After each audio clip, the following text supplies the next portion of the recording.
We will just treat it like a hotel." That was the first sentence my daughter-in-law tossed into the air as if it meant nothing. She stood in my living room with her heels tapping against the hardwood floor phone, held high on FaceTime, so 25 of her relatives could see the space behind her. My space, my home, my sanctuary that I spent 20 years paying off. Before I could even process that sentence, she added another one with a smile so light it felt cruel. "You don't mind working Christmas, right? You are used to cleaning anyway."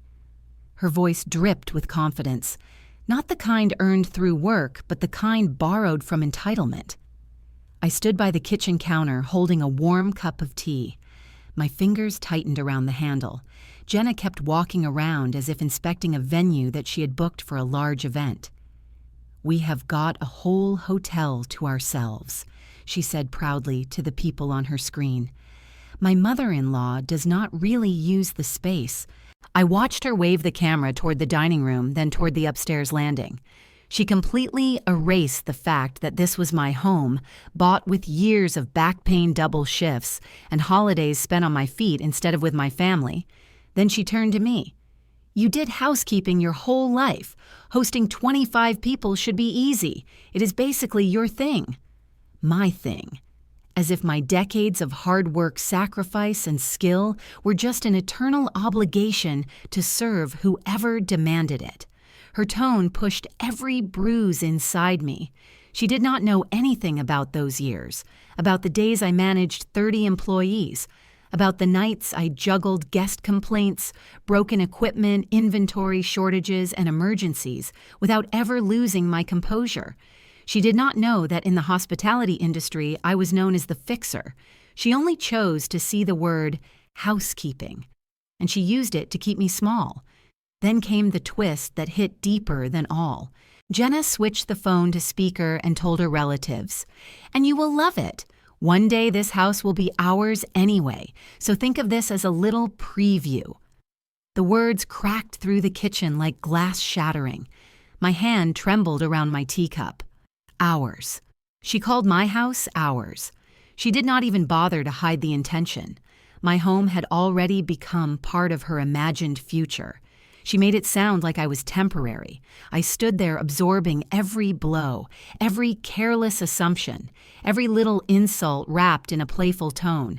She truly believed I had nothing else to do, nothing else to be, nothing else to offer except labor.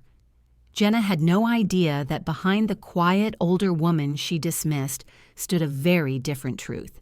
A truth she had never imagined, a truth I had never shown her. To my family, I was just a retired maid. But inside my locked filing cabinet were partnership contracts for 3 boutique hotels in downtown Portland.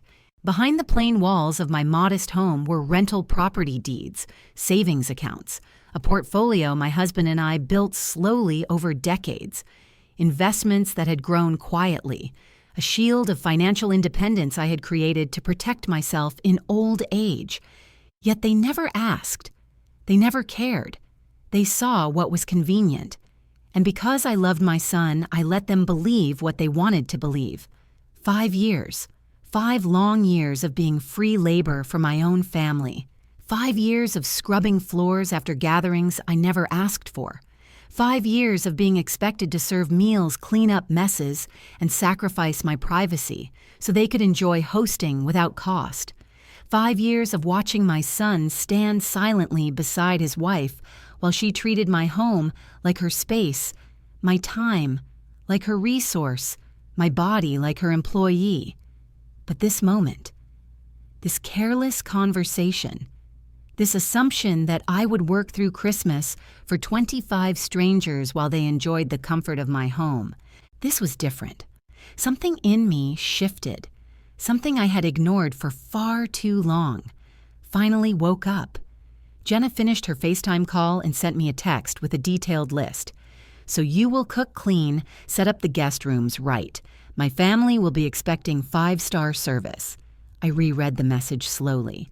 5-star service in my own house for her extended family, without pay, without appreciation, without dignity. I typed one word: perfect. She responded with enthusiasm, thinking I had finally submitted. "Great! I knew you would help. You love this kind of thing. You have nothing else to do." I looked at that message for a long moment. Then the plan formed with crystal clarity. The kind of clarity that only arrives when a boundary has been crossed so violently that there is no return. I wrote back, "Perfect. I am traveling for Christmas. They can handle it." For the first time in years, I felt my spine straighten. They can cook. They can clean. They can pay. And this time, they can finally meet the real woman whose house they have been using. If you have ever felt like the maid in your own family, stay with me. This is not just a story of revenge. It is a lesson in boundaries, money, and justice. I used to believe that a lifetime of hard work would eventually earn me rest, that after spending decades changing sheets for strangers and lifting industrial laundry bags heavier than my own body, I would finally come home to something soft, something quiet, something that looked like peace. Instead, I retired into a different kind of labor, a quieter one wrapped in the polite cruelty of a daughter-in-law who treated my home as a free service and my body as an endless resource. Before all of this happened, before Jenna marched through my hallway declaring my house a hotel, my life had been built on something far more substantial than she ever imagined. I started in housekeeping at a budget hotel near downtown Portland, where the pay was small and the demands were constant, where I scrubbed bathrooms until my knuckles cracked and my knees felt like old hinges. And slowly I climbed year after year, shift after shift, learning every corner of the business until the managers relied on me more than they admitted. I became housekeeping manager, the person they called whenever a VIP checked in or a room disaster threatened bad reviews. Then assistant operations, and eventually, after years of proving that I could run the building with my eyes closed, I became an operations partner in a small group that owned 3 boutique hotels across Portland. In the industry, they called me the fixer, the one who knew how to calm angry guests, reduce turnover/waste, negotiate linen contracts, or solve problems before they became lawsuits. And I carried that name quietly because it felt like something I had earned through sweat and sacrifice. But in my own family, I was not Diane Cole, the partner, the strategist, the investor, the woman who had gone from scrubbing floors to owning part of the building. To my son and his wife, I was just mom who cleans rooms, mom who knows how to fold towels into little fans, mom who spent her life wiping up after others. So why not wipe up after them too? They never asked how my career had really gone, or whether I did anything meaningful beyond pushing a housekeeping cart. And maybe I enabled that misunderstanding for too long, letting them believe I had lived a small life, because it was easier to keep the peace than explain the truth. The truth only slipped through in rare moments, like one afternoon, 2 or 3 years before this Christmas disaster, when I sat at the long oak table in our company's meeting room signing a reinvestment agreement for my quarterly dividends numbers that would have shocked Mark if he had ever bothered to ask. The CEO clapped me on the shoulder and said, "Diane, you are one of our most solid partners. You think like an owner, and we rely on you." And I remember smiling, thinking of how proud my late husband would have been. Yet the moment I left the building and stepped into the cool Oregon air, my phone buzzed and there was Mark's voice asking if I could buy groceries with my card because they were a bit tight this month, acting as if I were still the mother who clipped coupons and worked double shifts just to keep the lights on. He did not know that I had already paid off my mortgage, that I had investment property tied to the hotels, that I had assets beyond the retirement account he assumed was my only safety net. He never wondered where my stability came from. He only saw what he wanted, a mother who could absorb his burdens the way she always had. The pain of that assumption ran deep because women my age know what it means to be stretched thin. I raised a son alone after losing my husband 2 early sacrificed Christmas mornings because I had to work the early shift at the hotel, missed school events because sick calls came in, and I was the one who could cover, swallowed my exhaustion because that is what mothers do.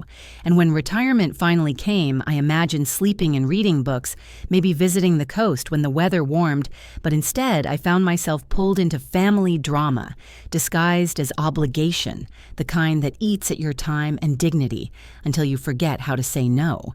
Before this Christmas, before Jenna's 25 relatives and the insults she threw so casually, a smaller shift had already begun. A few months earlier, I canceled the streaming accounts I had been paying for without thanks for years, Netflix and Hulu and the others, hoping quietly that maybe my absence from their bills would remind them of the weight I had been carrying. When Jenna burst into the living room shouting, "Why is everything canceled?" I looked at her without raising my voice and said, "Maybe it is time you pay for your own entertainment, letting the words hang in the air like the first crack in a frozen lake." It was a tiny act, almost petty, but it was the start of something I had not let myself feel in years. The beginning of reclaiming the pieces of myself I had given away too easily. The geography of my life has always mattered to me. The Oregon rain that fell on the roofs of every hotel I cleaned, the long roads between the properties I helped run the quiet evenings in my $1.2 million home in Beaverton that I paid for with 20 years of work no one else had done for me.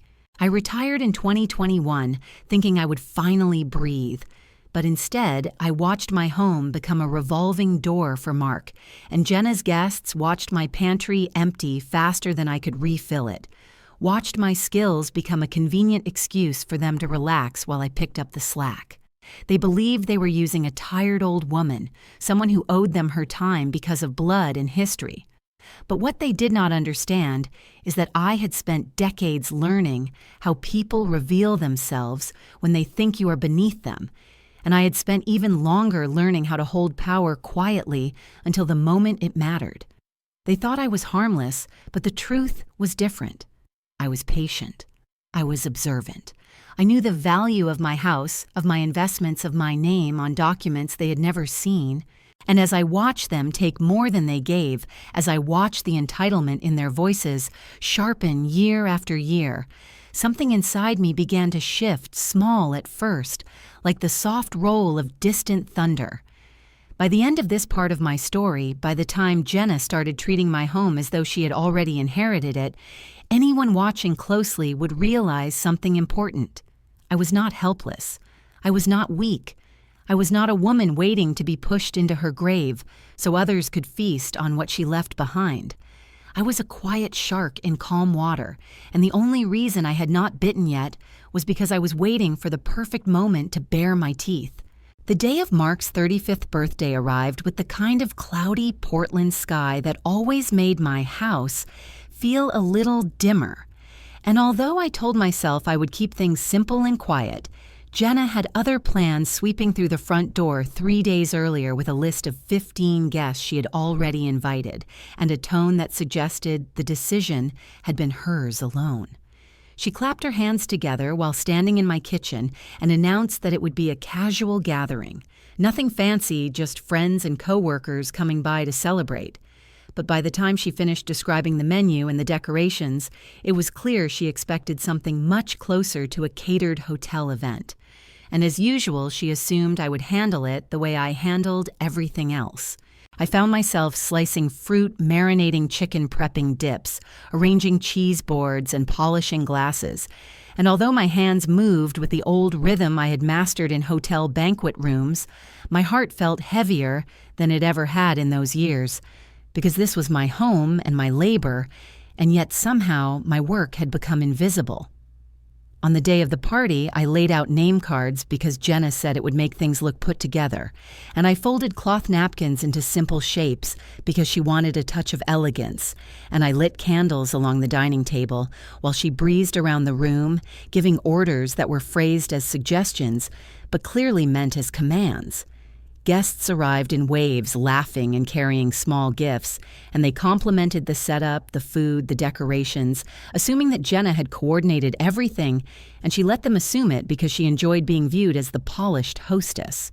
The moment that stayed with me came early in the evening when one of the guests, a well-dressed woman from Mark's office, paused in the doorway of the dining room and asked, "Who catered this?" with genuine admiration as she picked up a small plate. Jenna laughed. tossed her hair, and said with a bright grin, "Oh, we are lucky we have in-house staff," then lifted her hand in my direction as if presenting me like some useful appliance. A roar of laughter filled the room, bouncing off the walls I had painted myself years ago, and Mark chimed in with a smug smile saying, "Yeah, once a hotel maid, always a hotel maid," dropping the line like an easy joke, unaware of how deep it sank. I stood there holding a tray of appetizers, my fingers tightening around the edges of the metal, my face growing warm as a ripple of embarrassment moved through me. I could feel something inside me bend, not break, but bend, in a way that warned me the structure was weakening. I stepped into the kitchen under the pretense of refilling drinks and let the clatter of dishes drown out the laughter behind me, and it was there in the hum of the refrigerator and the flicker of candlelight against the counter that I saw the missed call on my phone. A voicemail from my financial manager waited quietly, and when I pressed play, I heard his calm voice say, "Diane, the investment in the new coastal property has cleared. You are officially on title as a 30% owner. Congratulations." I stood very still, absorbing the words, letting the contrast settle deep in my bones, because in the living room they were mocking me as a retired maid, unaware that I owned part of a new development on the Oregon coast, unaware that my signature could greenlight or halt projects, unaware that my quiet life held more power than they had ever imagined. Their laughter echoed faintly from the other room, mixing with clinking glasses and snippets of shallow conversation, and the humiliation spread through me slowly, not as a burst of anger, but as a tightening, a recognition that this was no longer ignorance, but disrespect layered with entitlement. When I walked back into the dining room, I caught Jenna telling one of her friends that Diane likes doing this. It keeps her busy. Old people need to feel useful. And the woman nodded sympathetically as if speaking about a harmless pet that needed attention. I felt a sting of something sharp, something old and familiar, the ache of being reduced to service even in my own home. Their words carried that particular cruelty grown children can have toward aging mothers, a mix of dismissal and convenience that strips you of identity until you become a function instead of a person. And every woman my age knows that pain. The pain of giving your life to someone who eventually forgets the size of your sacrifices. The party dragged on, and although I kept moving, refilling bowls and carrying plates, my mind drifted to the hotel plaque with my name on it, to the contracts I had negotiated, to the nights I stayed awake calculating payroll and turnovers, and linen orders to the people who respected me because they knew what I had built. Yet here, in the one place that should have held the most respect, I was treated like an afterthought. When the last guest left and the door finally closed, Jenna turned to me with an expectant look, waiting for me to begin cleaning like I always did after her gatherings. But something in me refused. I glanced at the pile of dirty plates and half-eaten food and simply said, "I am tired. I think I will go to bed." And before either of them could respond, I turned off the lights and walked upstairs, leaving the mess exactly where it was. In the quiet darkness of my bedroom, I felt a strange satisfaction settle over me. Not triumph, not revenge, but the first step in reclaiming the smallest piece of my autonomy. The next morning, Jenna came down the stairs in a robe with a frustrated huff. When she saw the chaos, and Mark muttered something about guests coming later and how someone had to clean, and I simply shrugged and said I must be getting old. Maybe I cannot be your staff anymore. Then walked past them as if the burden no longer belonged to me. Their stunned silence gave me the first real taste of power I had felt in years, a reminder that even the smallest refusal can shift an entire dynamic. And as I walked into the kitchen to make my morning tea, I realized that the humiliation I had endured the night before had done something important. It had sharpened me, clarified something in me, revealed the line between my past patience and my future boundaries. For the first time, they glimpsed a world where I did not bend automatically, and even though they did not understand it, I did. The quiet truth beneath all of this, the truth no one in that house yet knew, was that I had more leverage, more resources and more strength than any of them imagined, and their laughter at that party was the moment that taught me exactly how and when I would use it. After that birthday humiliation, I sensed something shifting around me, not loudly, not suddenly, but with the quiet relentlessness of a tide pulling farther back than it ever had, leaving the shore, exposed in ways that made every footprint visible. Jenna began using my house with a confidence that grew bolder each week, as if the walls had already changed ownership, as if the deed had rewritten itself while I slept. It started with a bridal shower for one of her co-workers, a pastel-themed afternoon filled with ribbons and champagne and laughter, an event she planned entirely without asking whether I was comfortable hosting 20 people in my living room. She breezed through the front door carrying bags of decorations and told Mark, "We will just use our place since it is more spacious and has better light," glancing at me only long enough to offer a thin smile before assigning me to arrange the food platters, because I had the experience. She called it our place again and again, repeating the phrase so casually that it began to sound intentional, something rehearsed, something she wanted people to believe. The next month, it was a baby shower, then a brunch for a group of friends who were training for a local marathon, then a viewing party for some award show. She liked each event growing larger and louder, each one turning my home into a backdrop for Jenna to play the role of a stylish hostess, while I moved quietly in the background like a stagehand no one acknowledged. Every time guests arrived, she would tell them, "We love hosting here, the space works so well for our gatherings," and each time the word "our" landed, like a cold drop down my spine, a reminder that she was slowly carving herself into the narrative of a house she had not contributed a single dollar to. I could feel myself fading from the center of my own home, drifting to the edges, my footsteps quieter, my presence more muted, and yet my name remained on every bill, every repair, every financial responsibility that held this place together. The truth of her intentions revealed itself one afternoon when a friend from my old hotel days sent me a message with a link and a note asking Diane, "Is this really you?" And when I opened the link, my heart thudded in my chest in a heavy, slow beat. It was a listing in a private community group advertising a private event space, perfect for small parties and gatherings, complete with photos of my living room, my kitchen island, my garden deck, all staged beautifully, because Jenna had taken pictures during her events, and below the photos was a description that made my breath hitch. It read, "Perfect for 20 to 30 guests, retirees, live-in caretaker on site," and the words "retirees, live-in caretaker" sliced through me with a sharp, humiliating sting, reducing my entire life, my home, my independence into a sentence meant to sell convenience and comfort to strangers who might want to rent my house like a commercial venue. Jenna had not asked permission, had not even hinted at the idea. She had simply taken my space, taken my privacy, taken my identity, and packaged it as part of her entrepreneurial flair, presenting me as though I were a built-in amenity like central heating or free parking.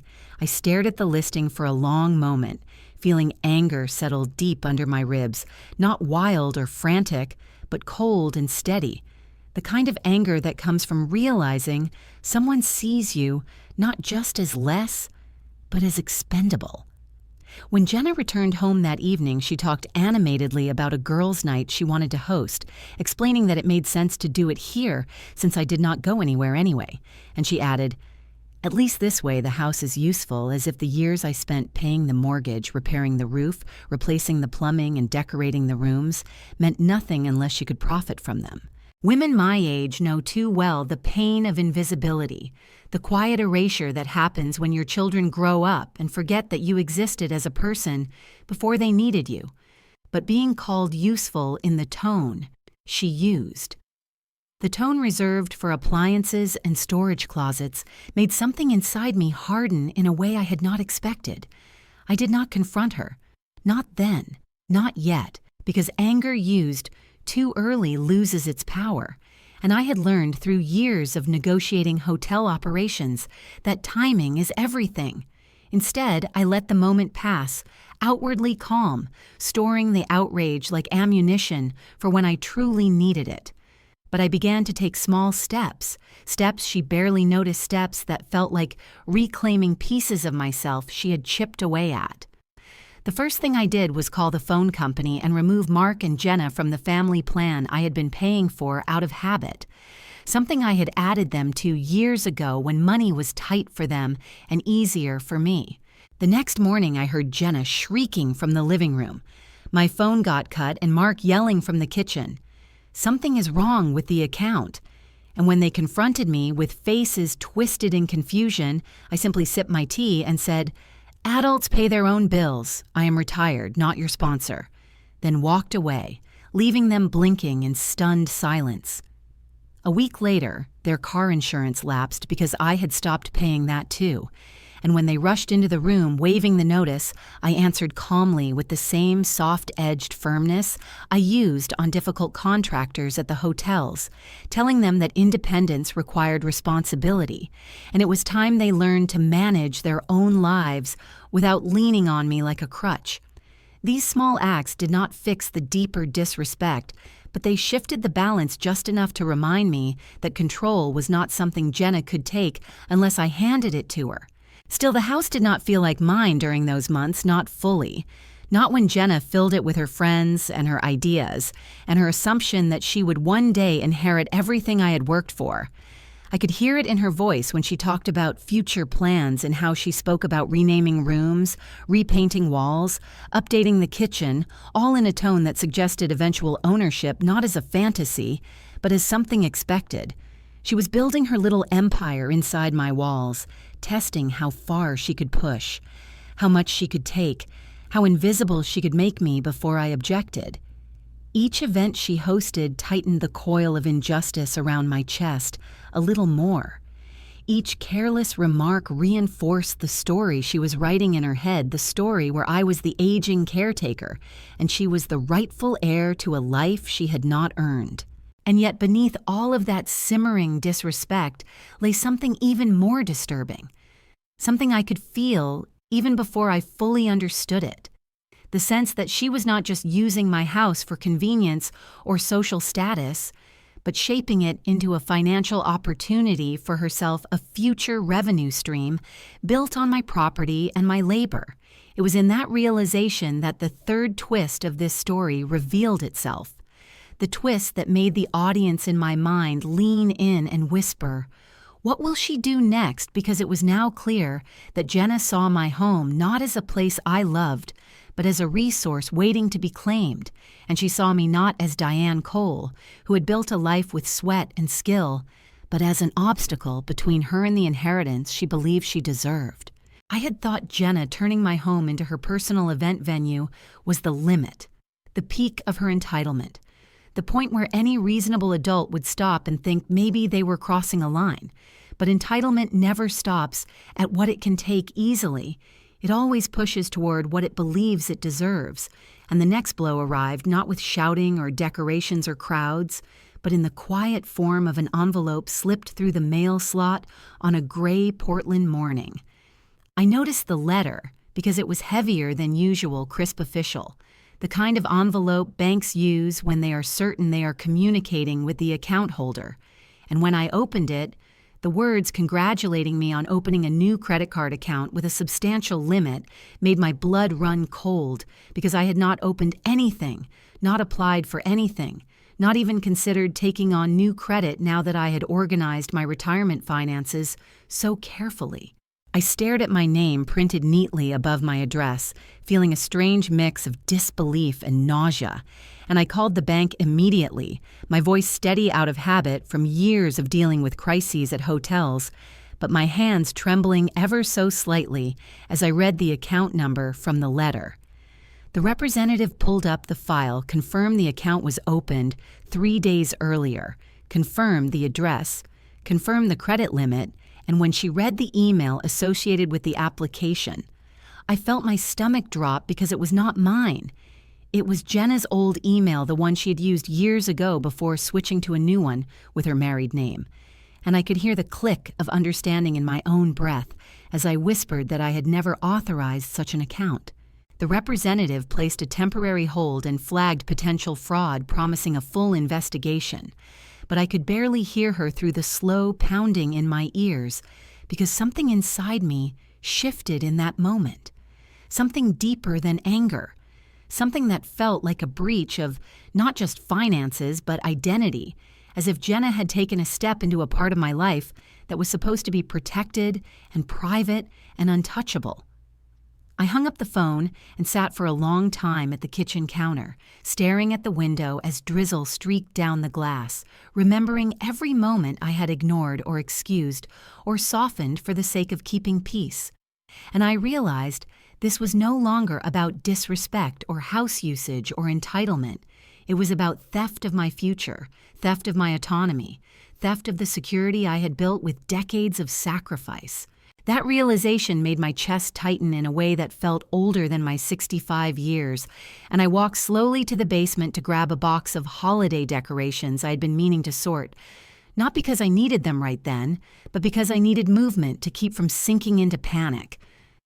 As I bent down near a stack of old house documents, a folder slipped and papers scattered across the floor, catching the dim light in a way that made me notice pages I did not recognize, forms I had never signed.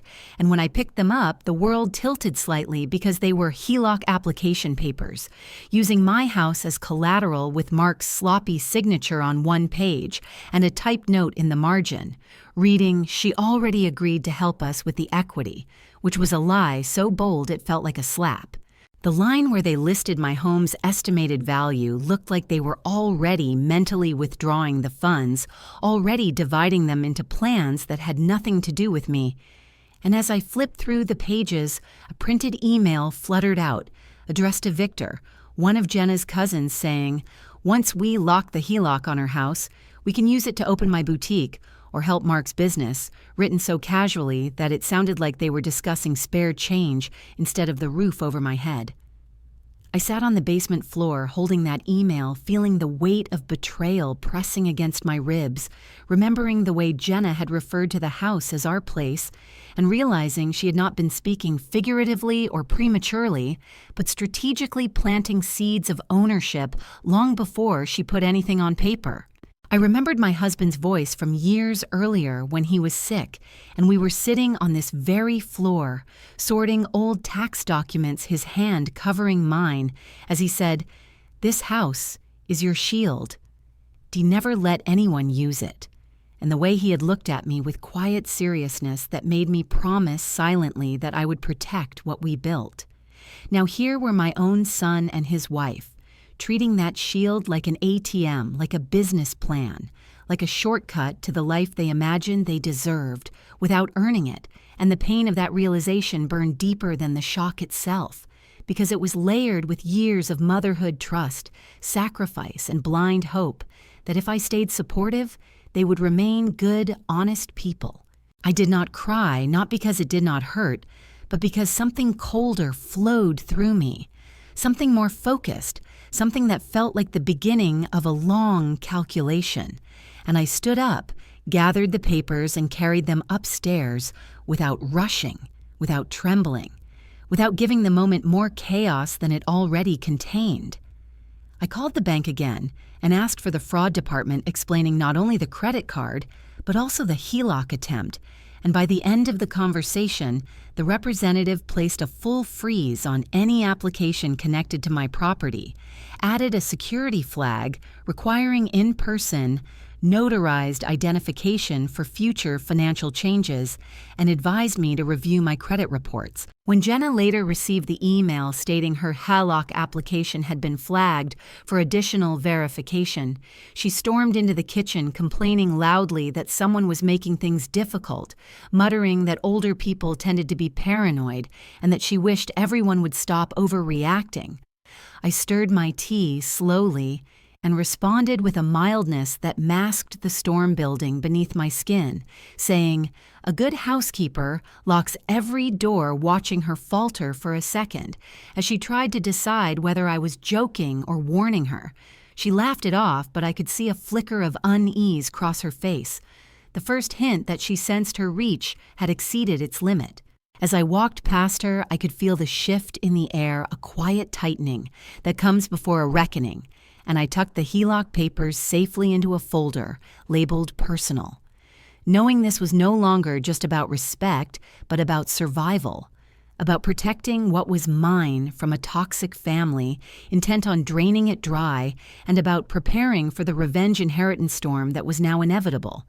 I thought the shock of finding the HELOC papers would settle into some kind of numbness, but instead it hung inside me like a storm cloud pressed against my ribs, growing heavier each hour until that evening, when Mark came home early and asked me to sit down because he and Jenna wanted to talk, and the moment the words "wanted to talk" left his mouth, I felt something inside me brace as if my bones knew, before my mind did, that whatever was coming would not be a conversation, but a blow.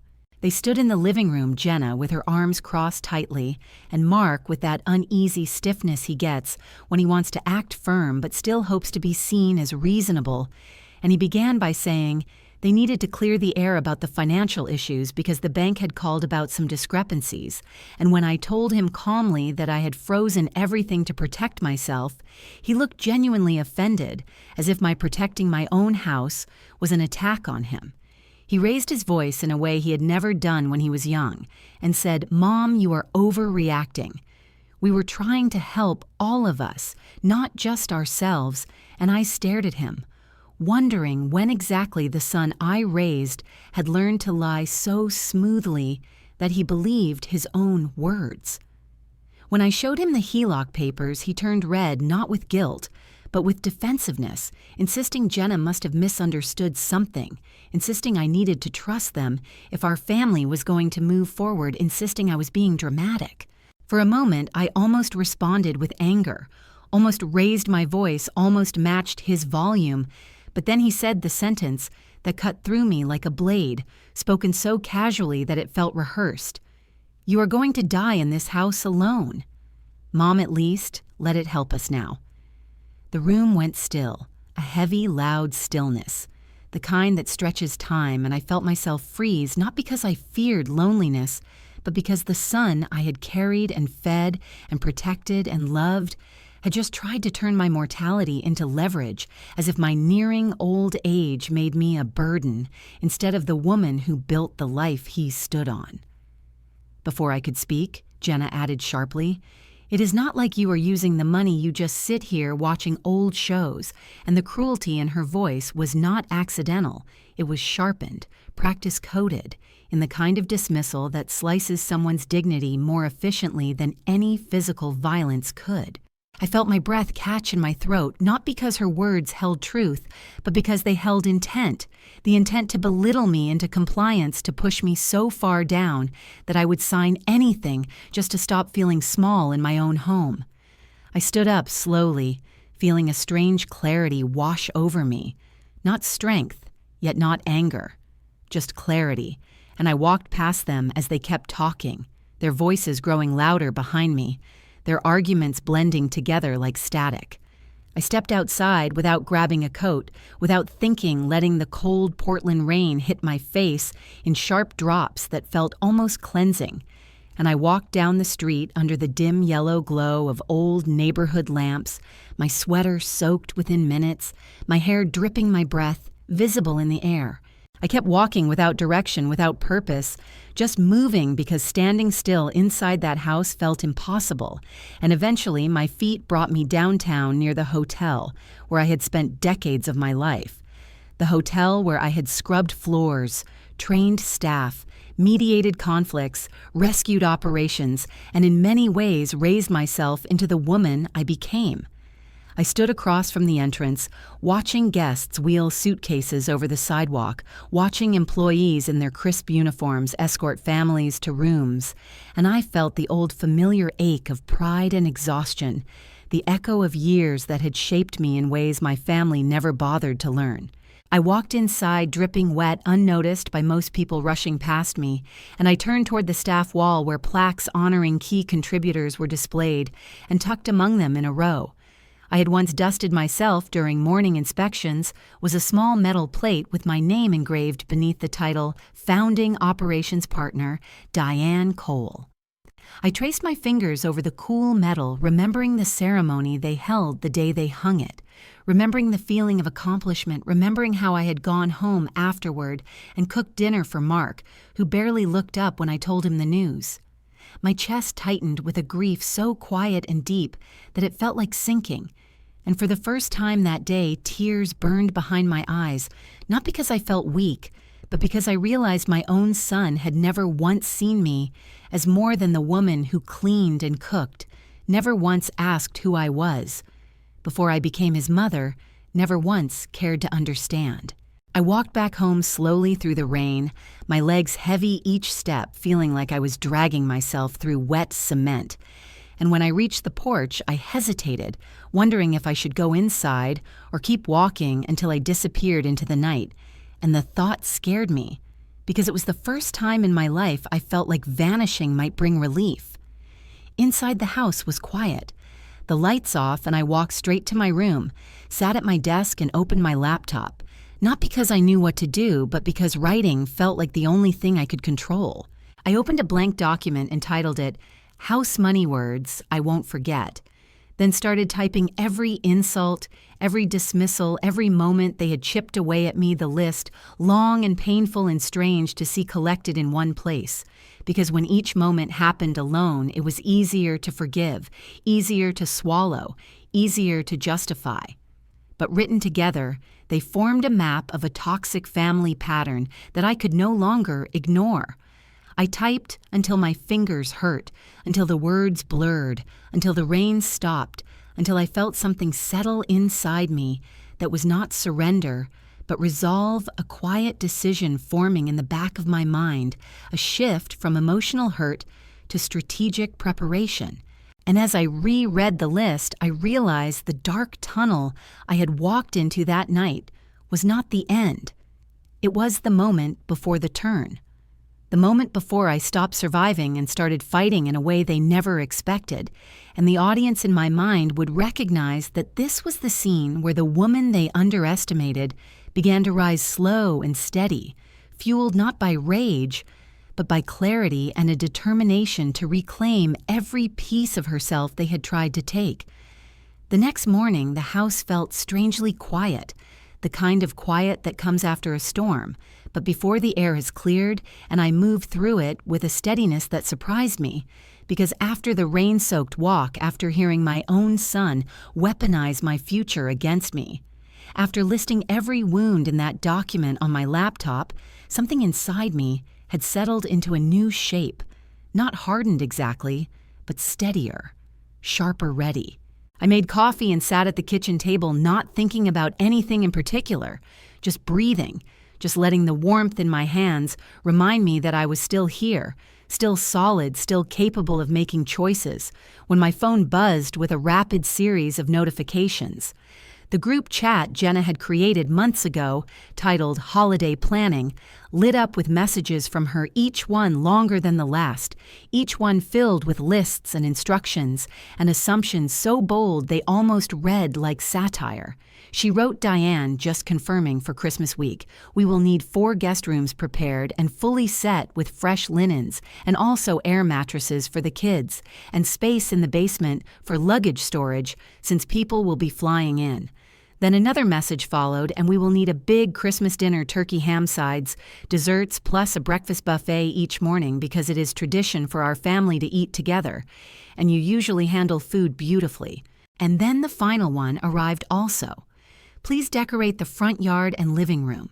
We want it to feel festive and warm, since this is our one big gathering every year, and your house is perfect for it.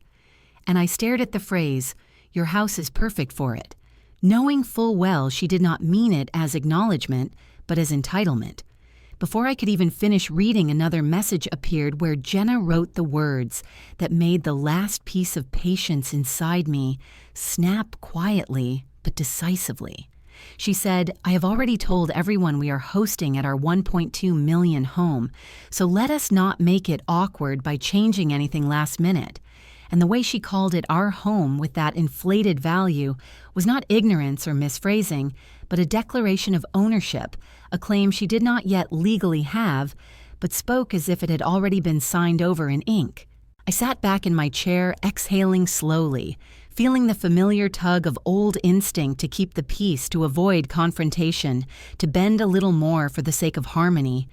But that instinct now collided sharply with the memory of walking through rain, past the plaque with my name collided with the sound of Mark's voice, telling me I would die alone, collided with the cold knowledge that these people were not just careless, but calculating, already mapping out a future where my house was their bank, their business, their shortcut. I scrolled up through the messages again, reading the lists, the expectations, the casual assumption that I would cook and clean and host 25 people without question. And then a new message came in, not in the group chat, but privately, from Jenna, a voice note she probably thought I would listen to out of obligation. I pressed play and heard her laughing lightly as she said, "Once Diane is gone, we will refinance and finally start our life. Right now, we're just waiting." And the sound of her voice so relaxed and comfortable, saying something so grotesque, made my skin go cold. She was talking to someone else during the call.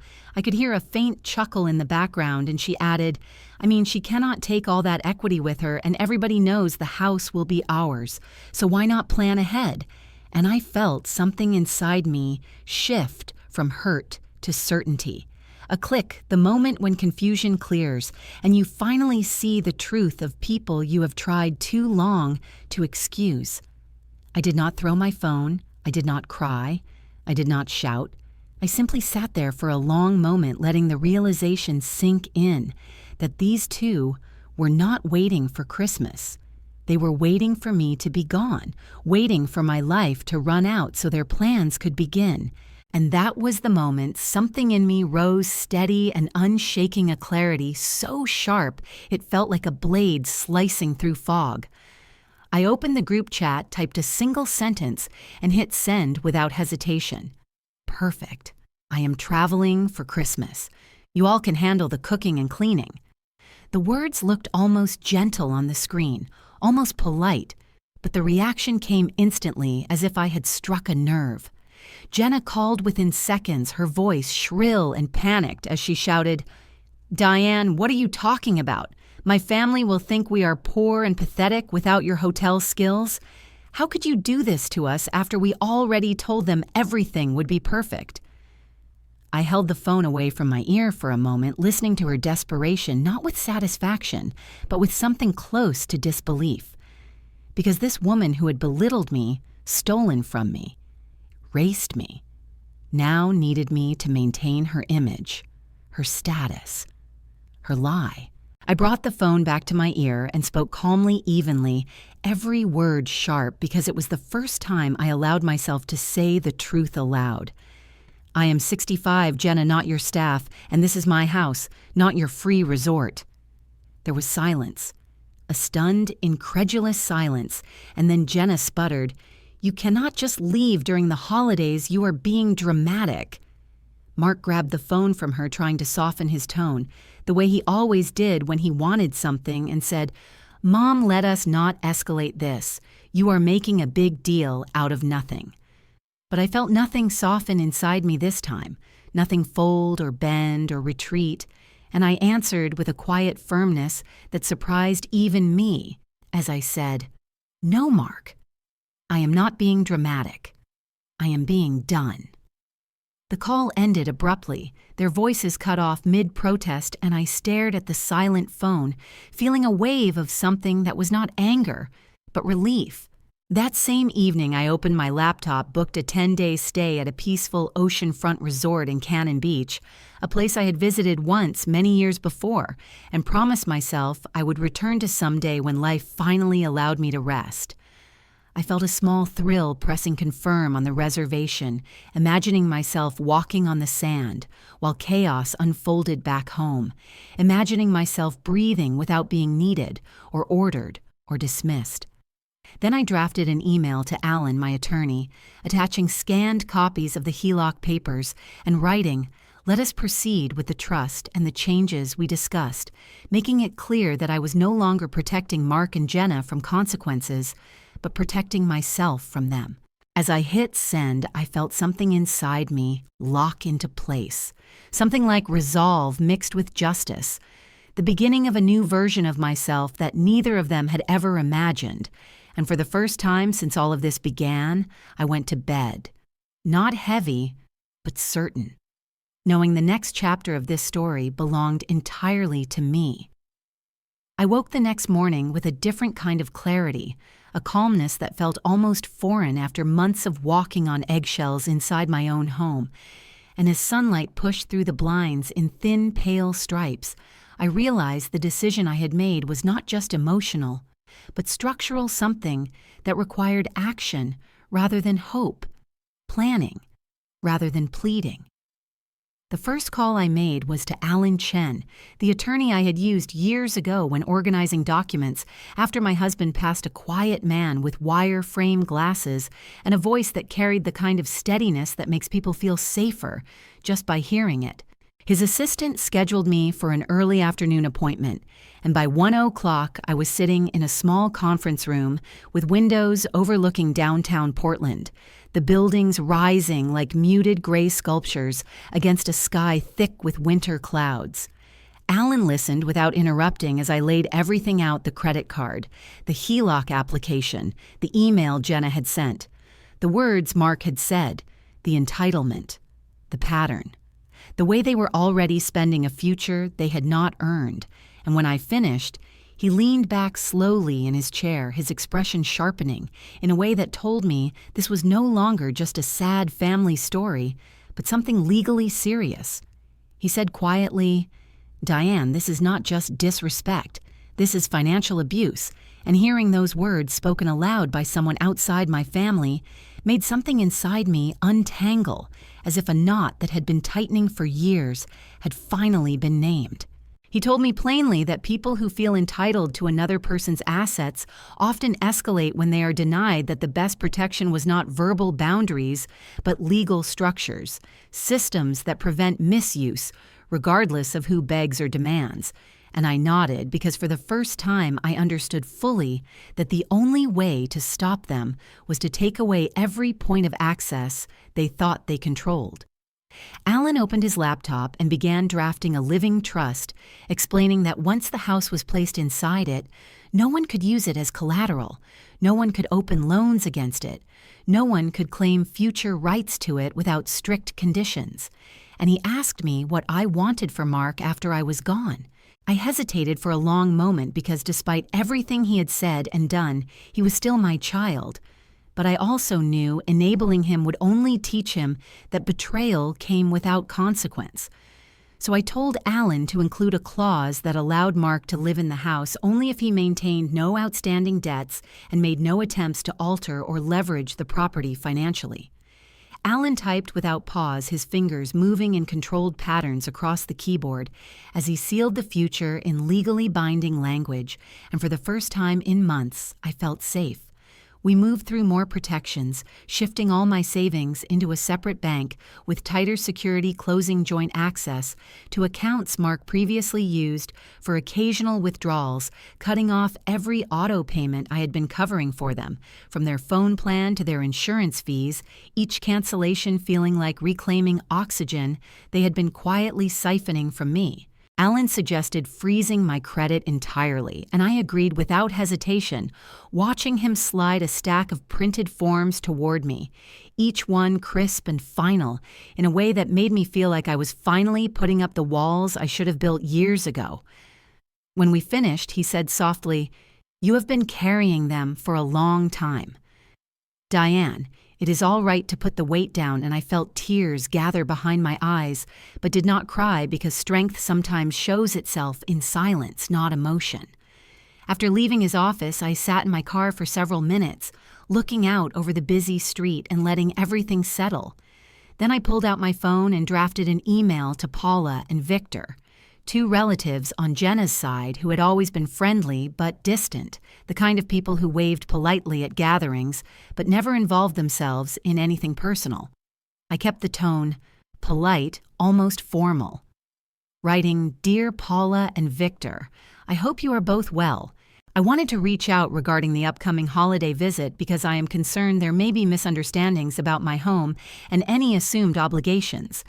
I attached photos of the credit card letter, the HELOC papers, a few financial statements Jenna had repeatedly referenced incorrectly, and I wrote plainly that I had never promised the house to Mark or Jenna, nor had I authorized any loans or inheritance claims, and I added a gentle but pointed line saying I worry Jenna may be unintentionally creating expectations with extended family that do not reflect reality. I reread the email once before sending it, making sure every sentence was soft enough not to provoke unnecessary conflict, yet firm enough to reveal the truth. And when I pressed send, I felt a mix of relief and anticipation, because I knew that the moment Paula and Victor saw those attachments, the story Jenna had been spinning would begin to unravel. When I arrived home, the house was empty. Mark and Jenna both out, and I sat at the dining table looking at the small, crumpled note where I used to keep the family Wi-Fi password written neatly for convenience. And suddenly, the absurdity of how much access they had taken from me, even in tiny domestic ways, punched through my calm. I picked up the note, stared at the neat little words, Cole Family, 23, and without thinking twice, I tore it in half, stood up, walked to the router, and reset the network entirely. When the new password prompt appeared on the screen, I typed in, "Not Your Hotel 2024, a small victory," but one that made me laugh quietly, the kind of laugh that carries both sting and satisfaction. I imagined Jenna trying to connect her phone later and seeing that message flash across her screen, imagined the confusion turning into frustration, imagined her realizing for the first time in years that not everything in my house would automatically bend to her convenience.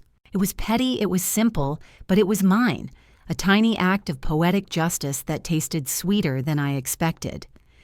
As evening settled over the neighborhood, I checked my email again and saw a reply from Paula, already waiting a short message that read, "Diane, thank you for letting us know. We had no idea we will talk to Jenna tonight," and beneath that line, another message from Victor, repeating the same concern. I leaned back in my chair, feeling a slow, quiet wave of satisfaction roll over me, because this was the beginning of the unraveling, the start of a consequence.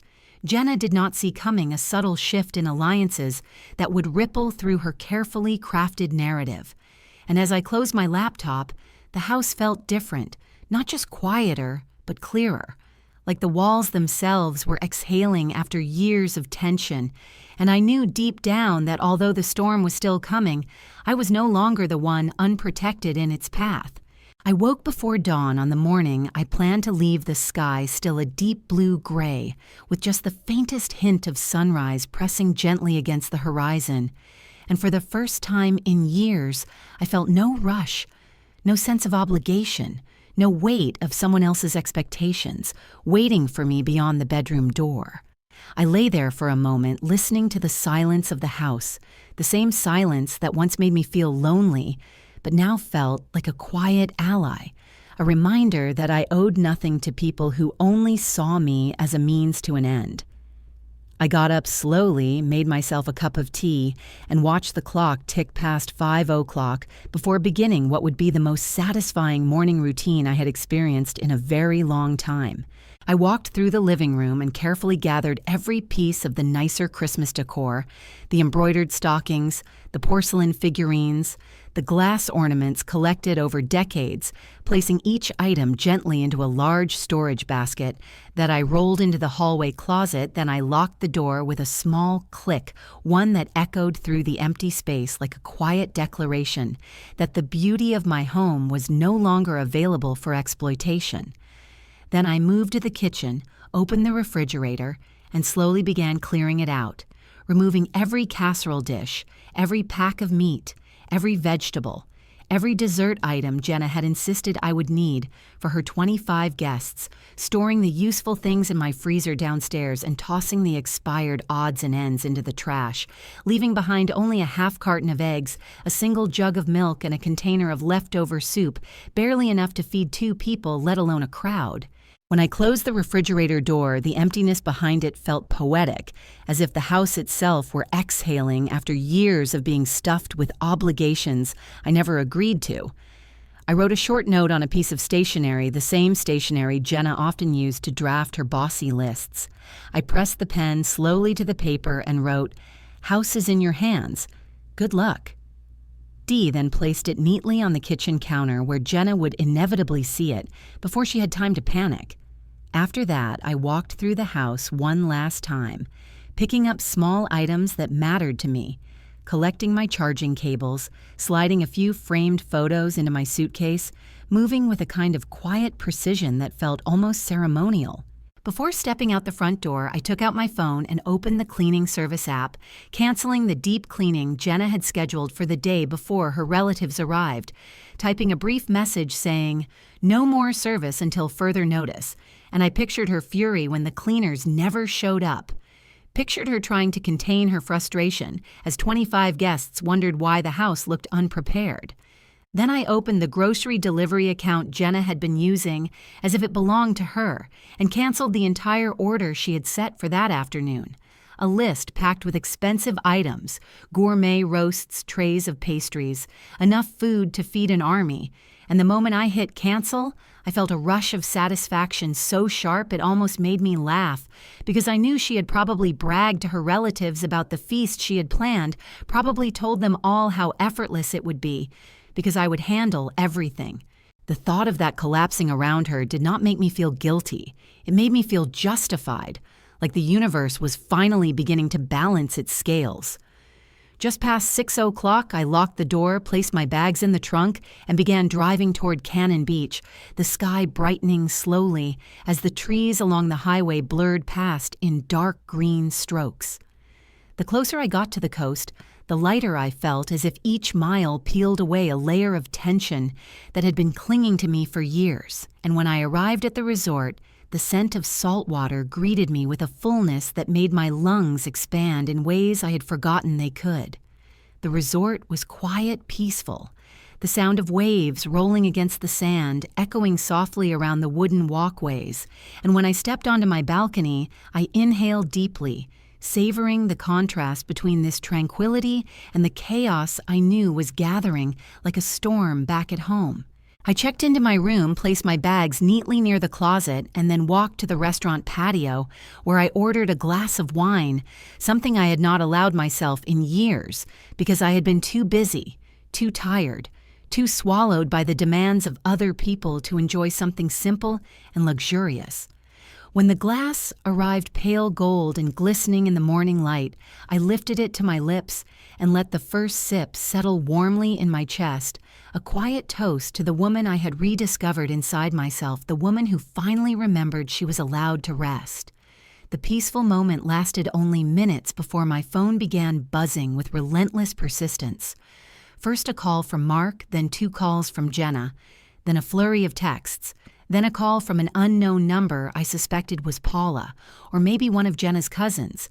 But instead of answering, I simply turned the phone face down on the table and finished my wine, slowly letting the calls vibrate uselessly against the wood.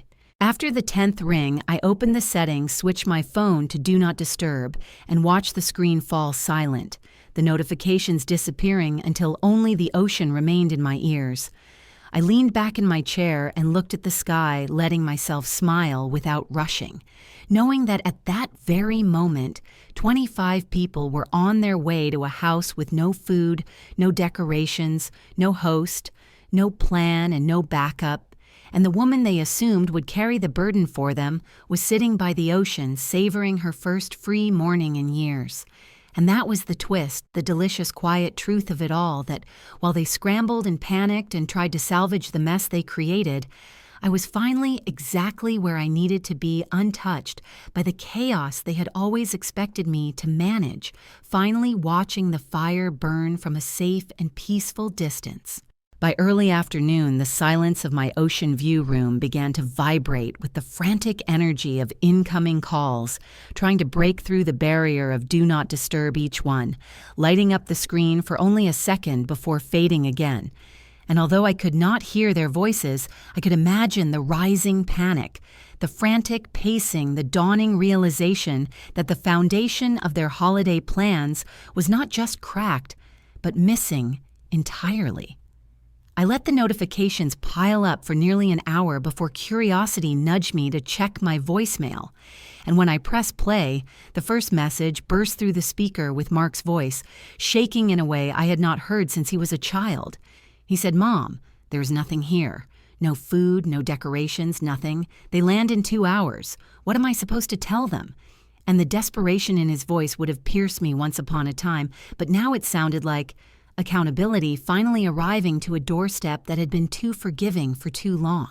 The next voicemail was Jenna's sharp and frantic, almost breathless as she demanded, "Diane, where are the good plates, the Christmas linens, the turkey pan? Why did you hide everything?" Her voice pitching higher with every word as if the house itself had betrayed her. She sent a second message only minutes later saying, "This looks awful. My family will think we are disorganized and irresponsible. How could you leave us like this?" The irony of that accusation spreading through me like warm air against cold skin. I put the phone down and walked to the balcony, letting the steady ocean wind brush across my face while those messages replayed softly in my mind, each word reinforcing the distance I had created between myself and their expectations, a distance I now guarded fiercely. I returned to the table just as my phone rang again, this time displaying Paula's name. And though the call was silenced, the notification preview showed a voicemail waiting. So I pressed play, expecting polite concern, but receiving something far sharper. Paula's voice was calm but edged with confusion as she said, "Diane, we just arrived at your house and nothing is prepared, not a single thing. And Jenna is saying there was some kind of emergency, but we do not understand what is happening." She paused before adding, "Jenna told us you promised the house and the holiday arrangements, and maybe even some future inheritance support, and we wanted to ask directly if any of that was true, because the situation here does not match anything she's been telling us." There was no hostility in her voice, only a quiet insistence on truth, and hearing her question spoken aloud felt like a moment I had been waiting for, a rare opening in a wall of family assumptions that had been built entirely without my consent. I dialed her back not to defend myself, but because the moment had clarity written all over it, and when she answered with a mix of relief and tension, I spoke in a voice steady enough that even I felt a soft ripple of pride. I said, "No, Paula. I never promised the house or any inheritance. I only promised myself I would not be abused in my own home." And the silence on the other end lasted long enough for the ocean waves outside to fill the space between us. She exhaled slowly and said, "Diane, that is very different from the story we were told," and I could hear murmuring in the background voices from Jenna's relatives, shifting in real time as the truth rearranged the picture they had been fed. After we hung up, I pictured what was unfolding inside my living room, the one room Jenna always used as the stage for her curated lifestyle, now stripped of decoration and warmth, filled instead with suitcases, confused relatives, and the stale air of unmet expectations. I imagined Paula turning to Jenna asking calmly why nothing was prepared, why the house looked untouched, why she had said everything was handled, and I imagined Jenna stammering, scrambling, inventing excuses that could not withstand even basic scrutiny. I imagined Victor stepping in the way he always did in family discussions, asking questions Jenna could not answer without revealing the manipulation she had woven around them. I imagined all 25 relatives drifting around the house, quietly noting the lack of food, the absence of holiday decor, the emptiness of a space Jenna had promised would accommodate a grand celebration, and I imagined each of them slowly recalibrating their understanding of her, watching the picture of responsibility and generosity she had painted crumble like wet paint on old drywall. While they descended into confusion, I ordered lunch from the resort restaurant, a simple but warm bowl of chowder that filled my room with the comfort of something cooked with care.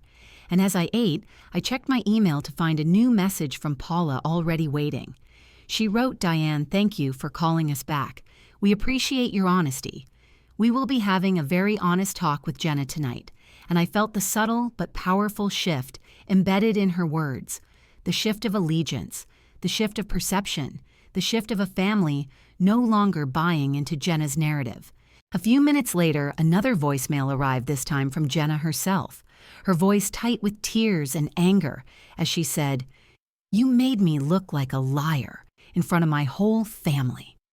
How could you do this to me after everything I have done for Mark?" And I nearly laughed at the irony, because her entire complaint rested on the idea that exposing the truth was unfair to the person who had been hiding it. There was yet another message from Mark saying, "Mom, please help us fix this. They are all here, and nothing is working, and everyone is upset, and it is turning into a mess." But the weight of his panic no longer had the power to bend my resolve the way it once did. I placed the phone beside my wine glass, letting it vibrate weakly as another round of notifications came through, and I walked along the shoreline instead, feeling the sand shift beneath my feet as I breathed in the crisp sea air. By the time I returned to the room, evening had fallen, and I checked my email once more before bed, composing a short follow-up to Paula and Victor, thanking them for reaching out and attaching a few documents that spoke for themselves, copies of the HELOC paperwork, the fraudulent credit card letter, screenshots of Jenna's messages implying future inheritance claims. And I wrote, "Thank you for taking the time to understand the situation. I hope this brings clarity, nothing more, nothing less." When I pressed send, I imagined Paula opening the attachments, imagined Victor leaning over her shoulder, imagined the final pieces of Jenna's curated narrative falling apart as they saw the evidence with their own eyes, and I realized then that I had not needed to expose Jenna myself at all. Her own family would do it for me, examining the truth in the bright, unforgiving light of their holiday disappointment, revealing her lies through their own questions, and their own shock, delivering quiet justice, without me ever raising my voice, a silent revenge, carried beautifully by the people she had hoped to impress. When the holiday week finally ended and I turned my car back toward Beaverton, the sky was a washed-out winter white that made the familiar streets look strangely quiet, as if the entire neighborhood had been holding its breath, waiting for me to return. And as I pulled into my driveway, I sat for a moment in the car, letting the engine tick itself into silence, while preparing for whatever chaos waited behind the front door. I stepped inside, and the sight that greeted me was a mixture of clutter and tension. Coats thrown over chairs, half-empty pizza boxes on the dining table, paper plates stacked in a messy tower near the sink, and in the living room a cluster of Jenna's remaining relatives sat in stiff, awkward circles, as if they had been in the middle of an argument. They abruptly paused the moment I crossed the threshold, their heads turned toward me in near perfect unison eyes, wide with the shock of being caught in the aftermath of their own unraveling, and the look they gave me was not the dismissive glance I had grown used to over the years, but something quieter, heavier, tinged with shame, and a sliver of respect, because even they now understood the truth that had been buried beneath Jenna's stories. I set my bag down gently and scanned the room, noticing the uncomfortable shifting the way no one quite knew whether to stand or speak or apologize. And before the silence could stretch into something brittle, the front door opened again and Alan stepped inside, carrying his leather briefcase, his expression calm and composed as he moved beside me with the quiet confidence of someone who had walked into far more hostile rooms than this. He nodded politely to the group before saying, in a clear, steady voice, "I am here to protect Mrs. Cole's legal and financial interests," and the temperature in the room changed instantly, the atmosphere shifting from disorganized family drama into something that felt closer to a hearing, a reckoning, a moment where truth held more weight than excuses. Mark came down the stairs quickly, his face pale and drawn as he glanced between me and Alan, like a man who knew the ground beneath him had finally given way, and Jenna followed behind him with red, swollen eyes, her shoulders hunched and her expression wobbling between anger and humiliation. Alan opened his briefcase with deliberate movements, then pulled out a folder, placing it neatly on the coffee table before addressing the room with a clarity that cut through the tension like a blade. Mrs. Cole has established a living trust. He said her home is now legally protected and cannot be used as collateral under any circumstances, and all financial accounts have been separated from any access previously granted. This includes credit cards, bank accounts, and lines of credit. He spoke each sentence slowly to ensure every person in the room absorbed each word, and Jenna's mouth fell open in outrage as she sputtered, "That is not fair. She did this just to spite us. She left us alone on Christmas and made me look like a liar, and now she is trying to punish us again." Alan did not even glance at her as he continued any further attempt to use Mrs. Cole's name. Signature identification or property for financial gain will be considered fraud under state law and will be handled accordingly, and the silence that followed was thick enough to feel physical. Paula stepped forward, then her voice trembling not with fear, but with controlled disappointment as she said, "Jenna, you lied to all of us. You told us this house was promised to you and that you already had access to inheritance funds, and you used those claims to request money from our relatives." Her voice cracking slightly as she added, "We believed you and you embarrassed all of us." Victor nodded firmly beside her, adding that they had reviewed the documents I sent, the fraudulent applications, the screenshots of Jenna's messages, and his voice carried the unmistakable chill of someone who felt deceived by one of their own. Jenna broke into tears, then loud dramatic sobs that filled the room as she pointed at me and gasped.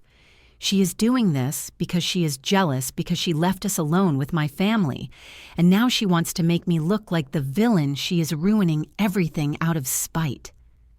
I looked at her quietly, not unkindly, but with a steadiness that came from months of carrying wounds she had not once acknowledged. And when I finally spoke, my voice was low but unwavering as I said, "I was not jealous, Jenna. I was tired of being your unpaid hotel staff in my own home, tired of paying your bills and absorbing your insults and pretending I did not hear you planning a future that required me to die for it to begin." The room went still again, a hush falling so completely that even breathing felt loud, and one by one the relatives lowered their gaze, the weight of the truth settling over them like a heavy snowfall. Mark stepped forward, looking smaller than I had ever seen him, mumbling, "Mom, we did not mean for it to go this far. We were just trying to get ahead, and things got complicated." But the words sounded thin, flimsy, hollow, unable to cover the depth of betrayal that had already been laid bare. Alan closed his folder then and stood beside me as I reached into my purse, pulling out the bulky ring of house keys I had allowed them to use freely for years, keys that represented every unchecked boundary, every moment of over-familiar entitlement, and I placed them into Alan's hand before turning to Mark and Jenna. "From now on," I said calmly, "you will use the doorbell like every other guest who visits this house. There will be no more letting yourselves in unannounced, no more walking through this space like it belongs to you because it does not and it never has." Jenna opened her mouth as if to protest, but the room's silence drowned her out, the collective judgment of her own relatives, rendering her powerless in a way I had never seen. Mark swallowed hard, nodding slowly as though the reality had finally reached him, and I watched the understanding settle painfully into his expression.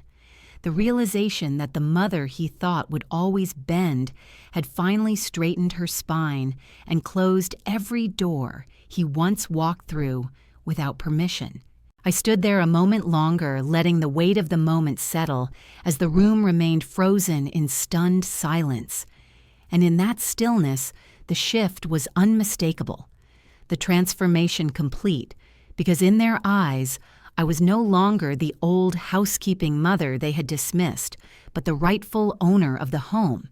They had tried to claim the woman who walked back into her living room with a lawyer at her side, and the authority they had underestimated for far too long.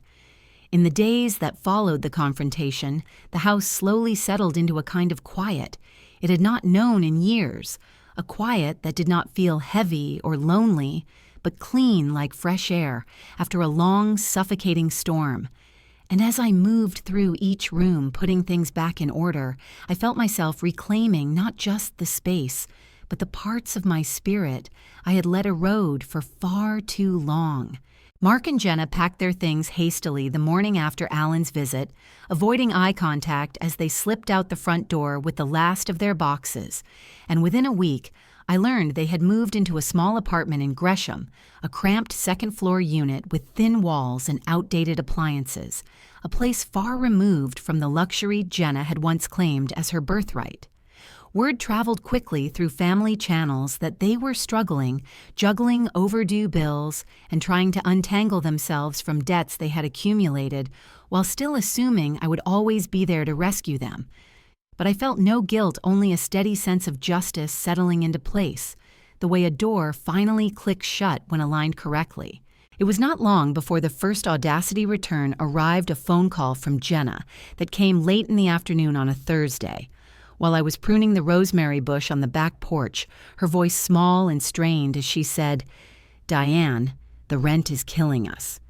Can we stay with you for a few months just until we catch up?" And the familiarity of the request was almost amusing in its predictability.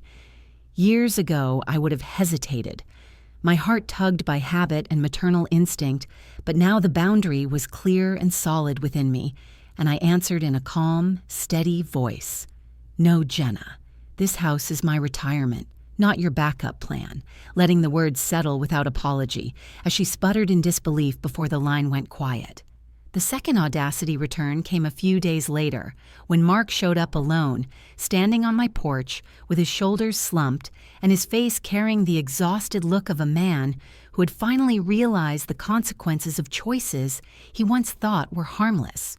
He told me softly that the extended family had begun asking questions about money Jenna had borrowed, that some were demanding repayment, that the financial mess was bigger than he had understood, and he asked if I could just help a little to get them out from under the worst of it. I listened without interruption, then walked to my desk, opened a drawer, and handed him a business card for a credit counselor, the kind of resource adults use when they decide to take responsibility instead of expecting someone else to carry the burden for them.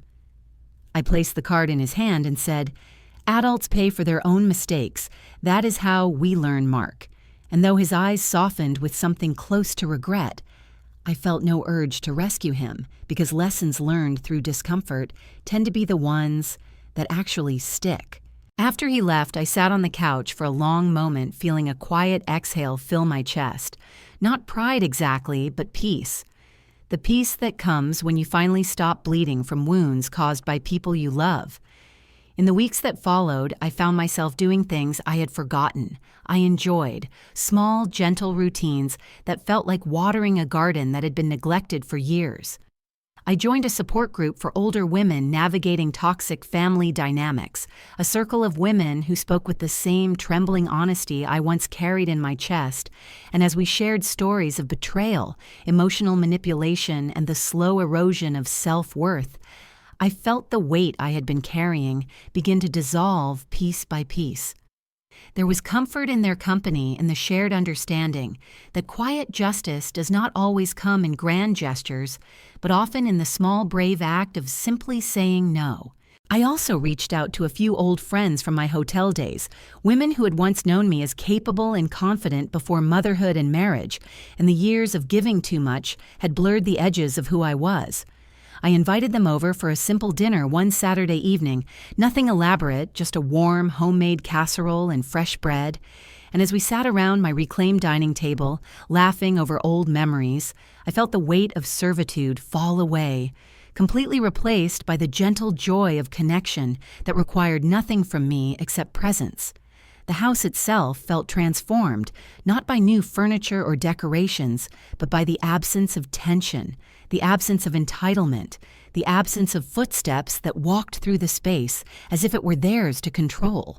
Late one night, I sat out on the balcony with a blanket over my shoulders, watching the neighborhood glow with soft strands of white Christmas lights still hanging from a few porches, and the cool air felt crisp against my skin in a way that reminded me of those early mornings when I first moved into this home decades ago. I looked over the quiet street, the stillness of the evening broken only by the faint hum of a distant car, and I felt a warmth rise in my chest as I whispered to myself, "My house is no longer a stage for family betrayal. It is finally a home for my own peace." The words felt like a final chapter closing gently, not angrily, and I let them settle into the night air like a small rite of passage. If someone had told me a year earlier that the greatest revenge I would ever give myself was permission to stop carrying people who refused to stand on their own, I might not have believed them. But sitting there with the glow of lights reflecting softly off the windows, I finally understood the power of that truth. And if you have ever felt like me, used, dismissed, treated like free labor in a toxic family, remember that quiet justice is still justice. Sometimes the most powerful silent revenge is saying, no, choosing emotional resilience and putting dignity over money. If this revenge through truth and standing up for yourself spoke to you, tell your own lesson in betrayal in the comments. And if you want more stories of reclaiming respect and truth and closure without hate, make sure you are subscribed. Because sometimes healing begins with a single story that reminds you that you are not alone.